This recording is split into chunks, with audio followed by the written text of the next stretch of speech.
तो ये series 2 part में डिवाइड है। इस वीडियो में हम पहला पार्ट कवर करेंगे। तो हमारी कहानी 27 नवंबर 1962 से शुरू होती है। एक आदमी गाड़ी के पिछले साइड बैठा था और न्यूज़पेपर पढ़ रहा था। उसने ऊपर देखा तो वहाँ से एक प्लेन गुजरता है। फिर 3 आदमी ब्लैक सूट और हैट पहने हुए बिल्डिंग में घुसते हैं और फिर सीधा जेंटलमैन टॉयलेट में, जहाँ पहले से ही 2 आदमी उनकी तरह कपड़े पहने हुए थे। वे सब काफ़ी अजीब तरीके से बिहेव कर रहे थे और इधर उधर भी देख रहे थे। सही वक्त होते ही वो 5 बंदे एक साथ टॉयलेट से निकलते हैं। उनमें से एक ने कुछ व्हीकल्स को इधर आते हुए देखा और फिर अपने बाकी साथियों के साथ एलिवेटर में घुस गया। वे लोग अब ग्राउंड फ्लोर पर जा रहे होते हैं। बाहर वे व्हीकल्स भी यहाँ पर आ गए। गाड़ी में बैठा शख्स जो न्यूज़पेपर पढ़ रहा था, वो असल में न्यूज़पेपर पढ़ने के बहाने उन पर नज़र रखे हुए था। अब एलिवेटर वाले बंदों ने डकैतों वाले मास्क पहन लिए और बाहर गाड़ी वाले बंदे ने भी।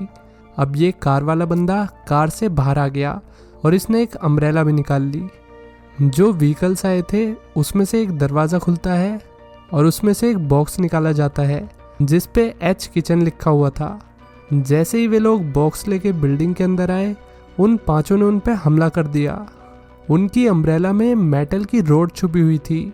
जो बंदा कार से आया था वो बड़ी शांति से बिल्डिंग के अंदर घुसता है और मेहम को देखता है। फिर वहाँ पे 2 सिल्वर कलर की सेम कार आती है। एक में वो बॉक्स को रखते हैं और दूसरी कार पुलिस को चकमा देने के लिए थी। अब एक सीक्रेट लोकेशन पे जाके ये लोग बॉक्स खोलते हैं। इनमें से एक ने कहा कि ये $4 लाख तो नहीं लग रहे। दोस्तों, 1962 में $4 लाख एक बड़ी रकम थी। उन्होंने इस पैसे को गिना और ये सिर्फ 62,000 थे। सारे खर्चों को हटाने के बाद हर आदमी को सिर्फ 4,000 मिलेगा। अब सब लोग इस पैसे को लेके कंप्लेंट कर रहे थे कि उनकी सारी मेहनत बेकार चली गई।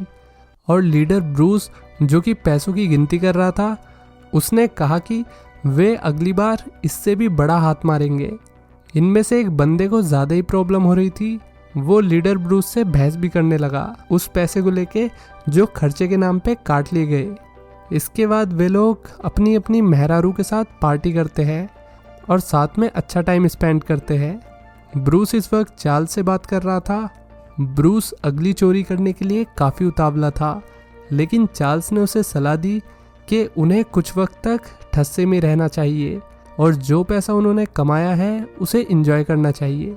फिर ब्रूस ने कहा कि वो एक बड़ी चोरी करना चाहता है, इतनी बड़ी चोरी जो किसी ने सपने में भी नहीं सोची होगी। इसके बाद नया सॉन्ग बजता है और पार्टी चलती रहती है। इसी बीच ब्रूस टॉयलेट में जाता है जहाँ उसे एक आदमी मिला जो हाल ही में हुई एयरपोर्ट की चोरी के बारे में बात कर रहा था। उसने कहा कि उस बॉक्स में तो सिर्फ 60,000 थे। जब रॉबर्स ने वो बॉक्स खोला होगा तो उनका तो मुंह बन गया होगा। ब्रूस बुढ़े की बात से काफ़ी रिलेट कर पा रहा था। इवन ये बात सुन के उसका फिर से मुंह बन गया। ब्रूस ने बात ईगो पे ले ली और उससे कहा कि 20 मिनट के काम के हिसाब से 60,000 भी बुरे नहीं हैं। ये सुनते ही वो आदमी मुड़ा और कहने लगा, मेरी नज़र तुम पे रहेगी। और फिर उसने खुद को इंट्रोड्यूस किया। उसका नाम है फ्रैंक और वो बिल्कुल भी फ्रैंक नहीं है। वो पेशे से एक डिटेक्टिव है। डिटेक्टिव ने जाने से पहले ब्रूस को अपने बॉक्स में रहने के लिए कहा। डिटेक्टिव की बातों से तो ऐसा लग रहा है जैसे वो जानता है कि पिछली चोरी के पीछे ब्रूस ही था। फिर इन लोगों को एक और काम मिलता है। एक ट्रेन जा रही थी ग्लासगो से लंदन, जिसमें जानकारी देने वाले के हिसाब से $1 मिलियन या फिर उससे भी ज़्यादा थे। अब ये लोग ट्रेन का मुआयना करने स्टेशन पे जाते हैं। इन्होंने नोटिस किया कि इस ट्रेन के लिए ना तो कोई सिक्योरिटी है और ना ही स्टेशन पे कोई गार्ड तैनात है। अब प्लान बनाने की बारी थी। ये सब साथ में बैठे थे। इस ट्रेन के अंदर लगभग 75 लोग सफ़र करने वाले थे, लेकिन सिर्फ 5 लोग ही वीआईपी कोच में ट्रैवल करेंगे। उन्होंने प्लान किया कि वे चोरी करेंगे, वो भी ऐसे कि किसी यात्री को इस चोरी की भनक तक ना लगे। इसके बाद ये चारों प्लान बनाने लगते हैं। चार्ली ने कहा कि उनके पास ट्रेन से लूटने की एक्सपर्टीज़ नहीं है। इस पर ब्रूस कहता है कि अगर वे ये काम नहीं कर सकते तो उन्हें किसी ऐसे को ढूंढना होगा जो ये काम कर सके। इसके बाद वे 2 बंदों के पास गए, टॉमी और रॉजर। इन्होंने उनसे पूछा कि क्या तुम ट्रेन को रोक सकते हो। रोजर इस काम के लिए मान गया, लेकिन उसकी सिर्फ एक ही शर्त थी कि उसे लूट के पैसों में से बड़ा हिस्सा मिलना चाहिए। इसके बाद ब्रूस और चार्ल्स इस प्लान के बारे में और बात करते हैं। चार्ल्स ने कहा कि इस प्लान में जितने ज़्यादा लोग शामिल होंगे उतना ही उनके पकड़े जाने का खतरा बढ़ेगा। इस पे ब्रूस ने कहा कि उन्हें ज़्यादा से ज़्यादा लोगों की ज़रूरत है। ट्रेन में से पैसों के बैग निकालने के लिए काफ़ी लोग लगेंगे। ब्रूस ने यह भी कहा कि वे बिना टॉमी और रोजर के ट्रेन को रुकवा भी नहीं पाएंगे। ये सुनते ही सब लोग उन्हें प्लान में शामिल करने के लिए मान गए। अब वे टॉमी और रोजर के घर जाते हैं और उनसे ट्रेन को रोकने की सही जगह डिस्कस करते हैं, एक ऐसी जगह जहाँ पर ज़्यादा घर ना हो और वे आराम से पैसे से भरे बैग लेकर निकल सके। फिर ब्रूस रोजर के साथ ट्रैक देखने जाता है। रात तक वे लोग वहीं थे, ये देखने के लिए कि ट्रेन एग्जैक्टली किस टाइम आती है।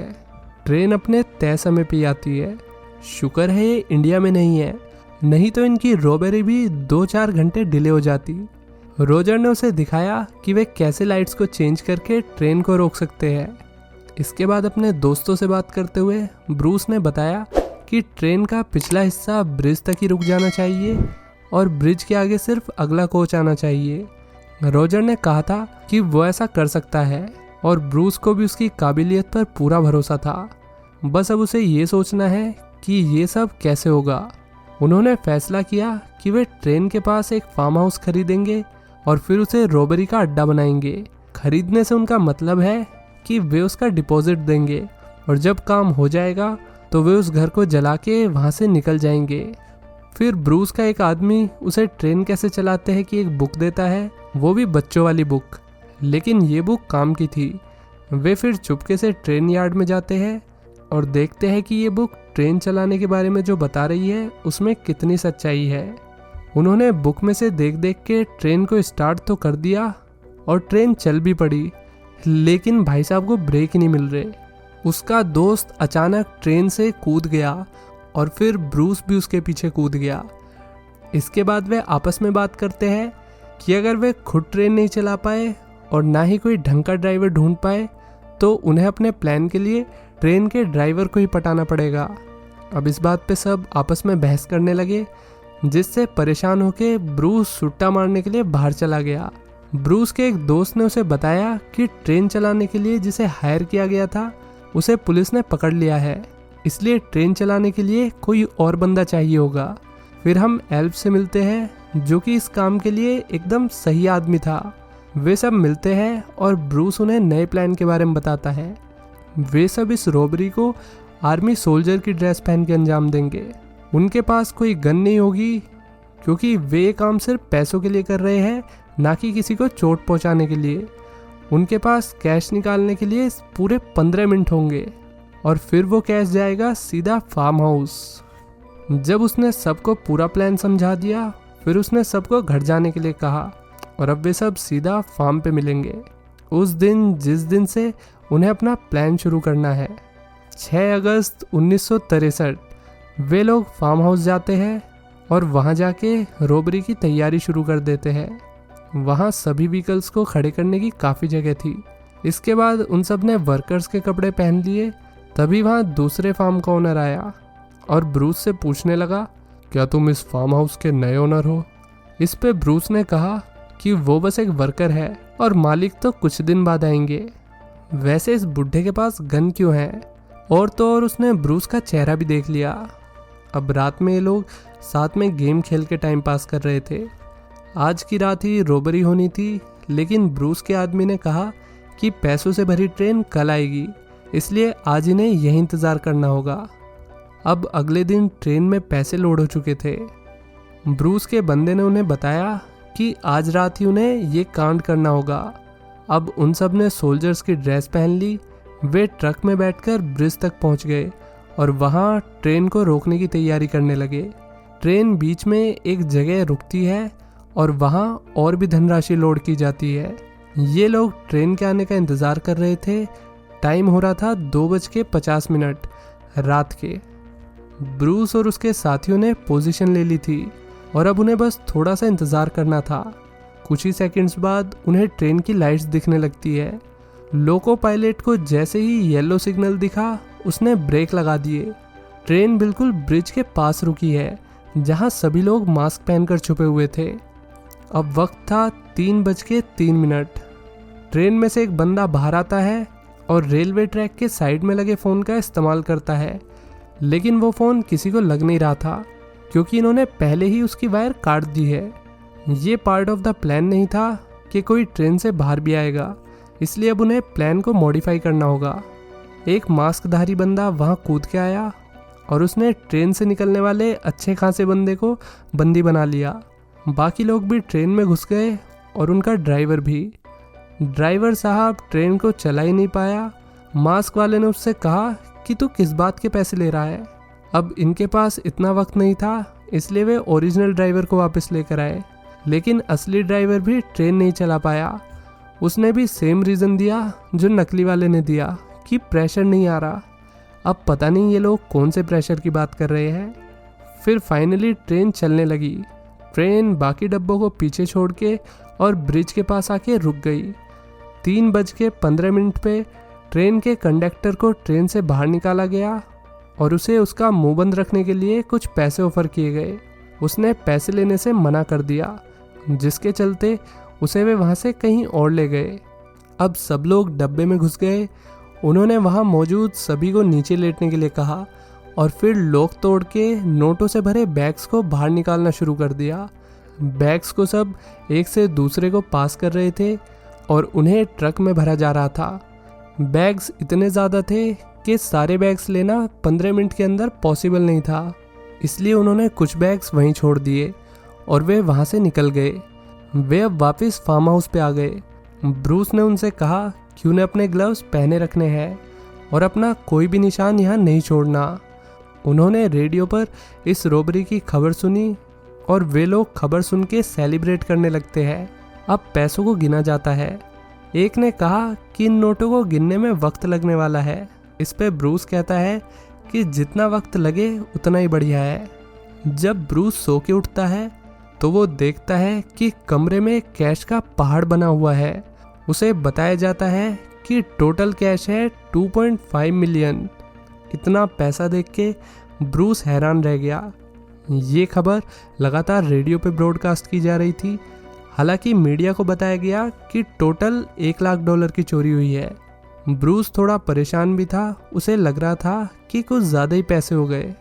1962 के 2.5 मिलियन आज की डेट में $53 मिलियन होंगे, जो कि इंडियन रुपीज़ में लगभग 400 करोड़ रुपए के आसपास है। इसके बाद ये लोग मोनोपोली खेल रहे थे, वो भी असली पैसे से। उन्होंने ट्रेन ड्राइवर को भी $20,000 दिए। बाकी लोग सोच रहे थे कि वे इन पैसों के साथ क्या करेंगे। सबके अपने अपने सपने थे, वो भी बड़े बड़े। ब्रूस ने उन्हें शांत होने के लिए कहा क्योंकि रेडियो पर कुछ इम्पोर्टेंट खबर आ रही थी। पुलिस को पता चल गया कि चोरी को अंजाम आर्मी के ट्रक्स में दिया गया है, वो भी सुबह के 4 बजे। किसी चश्मदीद गवाह ने पुलिस को ये जानकारी दी थी और यहाँ आसपास सिर्फ एक ही गवाह हो सकता है, दूसरे फार्म का ओनर। अब रेडियो में ये भी बताया गया कि चोरी ब्रिज के पास हुई थी, तो पुलिस रॉबर्स को 300 मीटर के एरिया में ढूंढ रही थी और तो और वहाँ के फार्म हाउस की भी छानबीन होने वाली थी। ये खबर सुन के ये लोग परेशान होने लगे। ब्रूस ने ये बात मानी कि वो नहीं जानता था कि ट्रेन में इतना सारा पैसा मिलेगा और उनकी चोरी सदी की सबसे बड़ी चोरी बन जाएगी। चार्ली ने उससे कहा कि वे लोग कल ही यहाँ से निकल रहे हैं। ब्रूस ने ऐसा कुछ नहीं सोचा था कि ऐसा भी हो सकता है। अब सब लोग घर में मौजूद सभी सबूतों को मिटाने लगते हैं। उन्होंने अपनी कॉस्ट्यूम्स भी जला दी। अगले दिन सब लोग अपना अपना माल लेके निकलने लगे। चार्ल्स ने सभी को वार्न किया कि कुछ दिन थोड़ा ठस्से में रहना और पैसे का दिखावा मत करना, और अगर पुलिस किसी तरह तुम तक पहुंच जाए तो मुंह बंद रखना। अब सब लोग कार में बैठकर निकल गए। ब्रूस सबसे आखिर में निकलता है। इसके बाद ब्रूस अपने घर आ गया, अपनी बीवी और बेटे के पास। उसकी वाइफ ने रेडियो पे चोरी के बारे में सुन लिया था और वो उससे पूछने लगी कि उसने क्या किया है। इस पे ब्रूस ने कहा कि उन्हें यहाँ से जल्द निकलना होगा। सभी लोग डरे हुए थे। चिंता चिता की तरह उन्हें खाई जा रही थी। जब चार्ल्स को पता चला कि जिसे फार्म हाउस जलाने के लिए कहा गया था उसने फार्म हाउस अभी तक नहीं जलाया, गुस्से में उसने बंदे पे हाथ उठा दिया और तुरंत उसे वो काम करने के लिए कहा। अब ब्रूस ने सोचा कि फार्म हाउस में कोई सबूत तो नहीं रह गया। उसने खुद वहां जाने की सोची, लेकिन अब उन्हें बहुत देर हो चुकी थी। पुलिस ने पहले ही फार्म हाउस की तलाशी ले ली थी। रेडियो पे उसने पुलिस को कहते हुए सुना कि जल्द ही गिरफ्तारी शुरू होने वाली है। अब ये लोग बैठ के ये बात कर रहे थे कि आगे क्या करना चाहिए। चार्ल्स ने कहा कि उन्हें वो फार्म हाउस जला देना चाहिए, लेकिन अकॉर्डिंग टू ब्रूस अब ऐसा करने का कोई फ़ायदा नहीं था, क्योंकि पुलिस वाले लगातार फार्म हाउस के आसपास मंडरा रहे होंगे। चार्ल्स ने पूछा कि अब क्या करना है, तो ब्रूस ने कहा कि अब उसके पास कोई प्लान नहीं है। उन्होंने न्यूज़पेपर खोल के देखा तो उनके पहले साथी का स्केच अखबार में छप चुका था। अब उन्होंने डिसाइड किया कि उन्हें अलग अलग रास्ते चले जाना चाहिए। ना तो वे आपस में कांटेक्ट करेंगे और ना ही यहाँ वापस आएंगे। वे जितना दूर जा सकते हैं उतना चले जाए। कुछ वक्त बाद ब्रूस ने न्यूज़पेपर के फर्स्ट पेज पे अपना चेहरा देखा।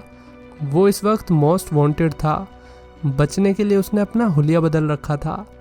तो दोस्तों, पार्ट 1 में इतना ही। अगला पार्ट भी देखना है तो कमेंट करके बता देना। चलिए मिलते हैं नेक्स्ट वीडियो में। Till then take care, bye bye.